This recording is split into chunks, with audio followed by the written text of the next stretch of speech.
What I'm going to do in this short talk is to just briefly overview how evolutionary theory can be applied to human behaviour. I've co-authored a book with my colleague Kevin Leyland, Sense and Nonsense, and in this we go through the history of applying evolutionary theory to human behaviour, from Darwin through to current times, and we overview the different perspectives that people currently use to apply evolution to human behaviour, such as the field of evolutionary psychology, human behaviour ecology, cultural evolution and gene culture coevolution. I'm coming from it not as a proponent of any of those fields, so what I try to do is to look at how those fields compare, what their assumptions are, and where their conflicts of interest are, and how historically those fields have arisen as well. To point you to one more thing that I've done recently, I've co-edited a Phil Trans themed issue. The reason I've put this up is again to highlight the fact I'm interested in diversity.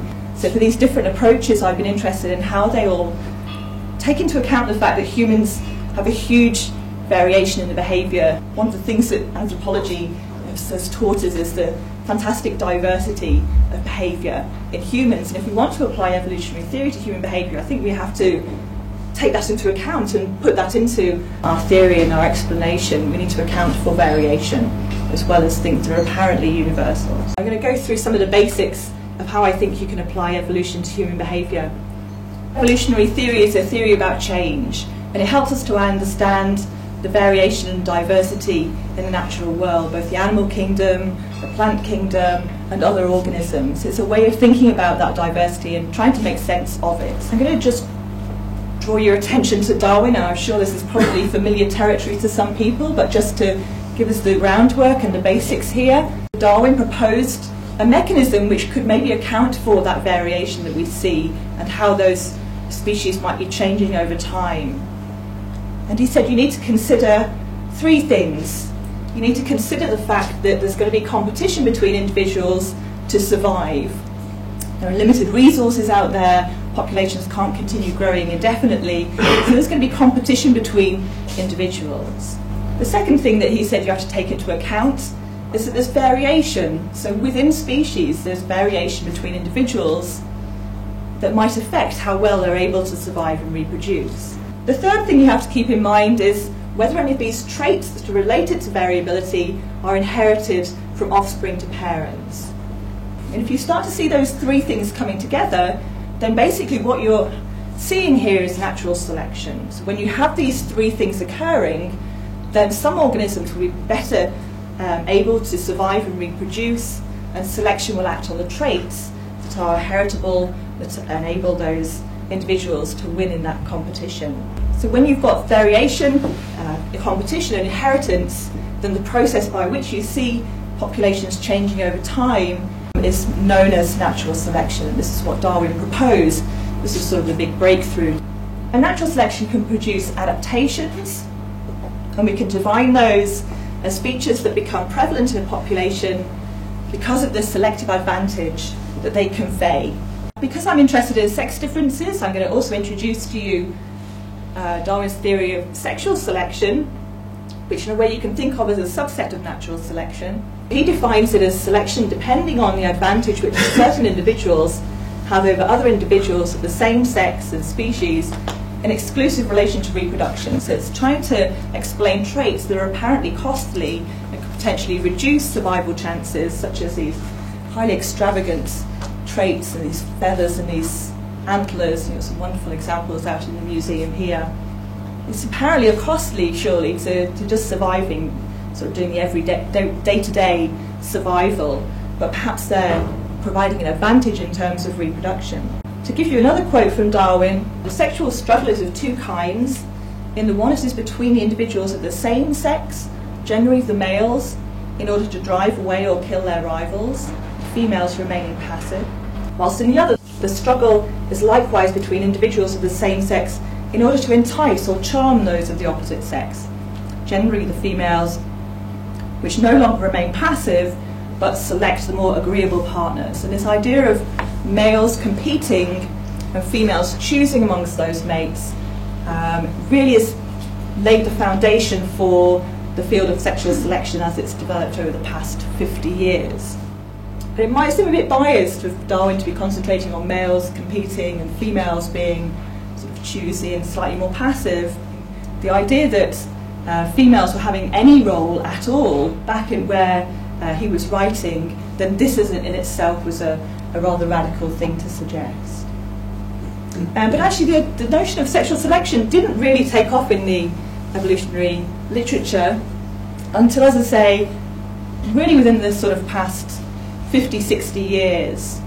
All of the debates at the time for Darwin were around the implications for suggesting that natural selection has led to our evolution from an ape-like ancestor, and actually the sexual selection part of it, which is maybe equally controversial, kind of got overshadowed by that and it wasn't really developed by biologists for quite some time. But Darwin did note that actually when you look at the animal kingdom as a whole, what you tend to see, the pattern you tend to see, is that males are generally more likely to be the ones that possess these extravagant and apparently costly traits than females do in a species. So he noted this generality that you could draw, particularly amongst birds and mammals, that it tends to be the males that bear these extravagant traits. And he actually didn't really come up with a good explanation in his writings. He thought that maybe in sort of non-mammalian or bird organisms, so if we think of different groups of organisms, maybe it's something to do with the costs of transporting gametes of different sizes. So maybe female gametes being larger by definition, more costly to transport around, and maybe males have cheaper, sort of lighter gametes, and they're more able to move around the environment. So he knew this needed an explanation, but didn't really come up with a really convincing argument as to why this pattern might be there. And it wasn't really until sort of the middle part of the following century that this was tackled and the slightly more convincing argument became apparent. The work of Angus Bateman, who was a Scottish biologist working down in London on fruit flies, he was particularly interested in this question derived from the experiments that he was doing. And this is a time when genetic techniques allowed biologists to start asking some really interesting new questions. So using genetic markers, he was able to look at the number of offspring that was sired by male fruit flies. And I want to explain what he derived from these experiments because it's relevant to how people have thought about human sex differences. So I'm talking about flies, but I'll get back to humans in a minute. These are the results that are commonly shown as Bateman's findings from his work. So here we've got the number of offspring produced by male fruit flies or female fruit flies. It's the number of partners with which that individual has had offspring. We've got a positive relation here between the number of offspring that males are producing from these females and the number of females with which they're producing them. For the females, though, once you've got about more than 60 or 70 eggs, there seems to be a limit to how many eggs she can produce, and no matter whether she has 1, 2 or 3 males with which she's producing offspring, the total number of offspring seems to be capped. So what he found was reproductive success varies more among males than females. The second thing he showed was that mating success varied more among males than females. It isn't actually shown on this diagram. But really what's happening is that you get quite a few males in all of these groups. You get sort of similar numbers across all of those different numbers of matings. Whereas the females, they kind of tend to have 1 or 2. So you don't get many that have none, and you don't get many that have offspring with 3 males. So there's a much smaller spread for females and much greater spread of mating success for males. And the third thing he showed from this data was the stronger relationship between mating success and reproductive success. So there's steep positive correlation between mating success and reproductive success in males that wasn't there in females. So there's much flattened curve. Bateman in his paper actually referred to this as perhaps solving Darwin's problem of why it might be that males are the ones where sexual selection is acting on these traits more so than on females. He suggested there's much stronger selection on these males because of this positive correlation between mating success and reproductive success. And actually that started to provide a much more convincing explanation than Darwin was ever able to come up with. And this work really came to prominence when Trivers was writing about it in the 1970s, when he said actually it's not just to do with the cost of producing eggs versus sperm. It's also to do with, if you start thinking about flies that don't really do much parental investment. If you think about mammals and birds, it's also how much parenting males versus females are providing. So if you get a bias there with females providing much more parenting than your average male, that also increases the sexual selection pressures acting on the males because they've potentially got much greater variance in reproductive success. Evolutionary psychologists picked up on this. They've taken this idea in Bateman's work and suggested, can we apply it to humans? So perhaps men's reproductive success is dependent on the number of mates that a male is able to gain, whereas females might be predicted to be more choosy and have less to gain from multiple mating partners. If you think about the obligate sex differences in gestation and lactation for mammals, then that would fit with Trivers' suggestion that in our species you maybe predict stronger sexual selection pressures on males than females. To give you an example, David Buss is a well-known evolutionary psychologist working in the States. In the Mating Mind book in 1994, he said, although the phylogenetic distance between humans and insects is vast, the same basic adaptive logic can hold. Males in humans, just like in Drosophila, strive to inseminate lots of females. That's how they're going to gain lots of reproductive success. And females in both flies and humans strive to secure investments for investing in those costly offspring. What I've done in my work is try to push that a little bit further, and I did review the literature for what these Bateman curves look like in animal species, and you get the idea that everyone behaves like fruit flies, but that's not the case. If you look across the animal kingdom, there's actually not a huge amount of data. I was surprised at how few good data sets there are linking the number of offspring with the number of matings. But we do have some data, and it doesn't always fit the Drosophila pattern. So there's a prairie dog example where you've got data, female prairie dogs that mate with more than one male. The other example I've got here is the orb-webbed spider. In this species, the males, when they mate, the male reproductive organs will break off. They've got two. So the limited number of partners is basically two, and that's it, they're done. Even among Drosophila, if you actually look at the Drosophila literature, Bateman's curves don't hold up either in Bateman's original paper, looks nice in some of the studies and a bit more messy in the others, not all in all Drosophila species. In other species, they do different things. But what about humans then? So the pattern's a bit more complicated in the animal literature. What can we actually do to see whether Bateman's principles hold up? So there's three principles. Do they apply to humans as well? So we're interested in sex differences in variation in reproductive success, sex differences in variation in mating success, and the relationship between those two variables. And actually it's pretty impossible to find any data. I try and find any data for the relationship between the number of mates with which males and females mate in humans and reproductive success. Unfortunately, there isn't any data. I've tried my hardest, but it isn't out there. It's very difficult to check the accuracy. And also with the number of mating partners, it's actually really difficult to find good data on humans.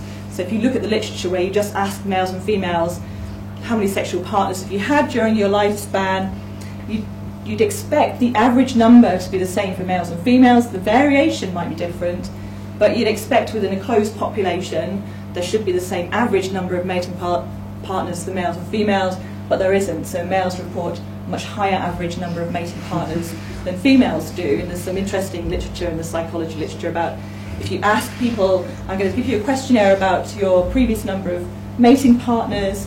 If you then tell them that you might then follow up that data and ask them some more questions based on their answers, suddenly the female reportage of number of mating partners drops dramatically. Male numbers actually pretty steady. Some studies actually bump them up a little bit. So what about the sex difference in the variation in the number of offspring? Okay, maybe people are less likely to lie about the number of offspring. We have got the problem of assigning paternity, and for various reasons it's actually quite difficult to go into a population and actually check the paternity of those offspring and match that again against what people say the paternity can cause all sorts of divorces and things. So it's very difficult to do. So taking into account we're going by reported parentage. If you look what the evolutionary psychology literature talks about, these two wonderful examples of Ishmael the bloodthirsty supposedly fathering 888 children, and 32 is the sort of maximum reported number of offsprings for an individual woman. But this is actually the range of reproductive success. This isn't variance in reproductive success. This is the absolute range. You go from 0 up to very high for males and less high for females, but that doesn't actually tell you about the variance, which is what we're interested in when we're thinking about Bateman's principles. Now, this is an example from the anthropology literature, looking at the number of offspring and the number of people that have reported those number of offspring, split for males and females. 2 males and 2 females reported 0 offspring. Up here you've got 1 male reporting 16, 12, 11, and the highest for the females is you've got 3 there reporting 6 offspring. If you are interested in Bateman's principles, then you'd suggest this quite nicely fits that pattern of greater variance in male reproductive success than female reproductive success. We pick another population where we found data. These are the Aka of the Central African Republic. Again, another polygynous society. They do have more than one partner, but this time what we've got is very similar means in reproductive success. There is a difference in variance, but this is not significant. And actually, I think if you look at the shapes of the curve, this is much different from the previous slide. You've got a lot of overlap here between the male curve and the female curve. These populations are interesting because the males actually take a very active role in parenting and investment in their children. This pattern doesn't seem to exactly fit what you'd expect of fruit flies.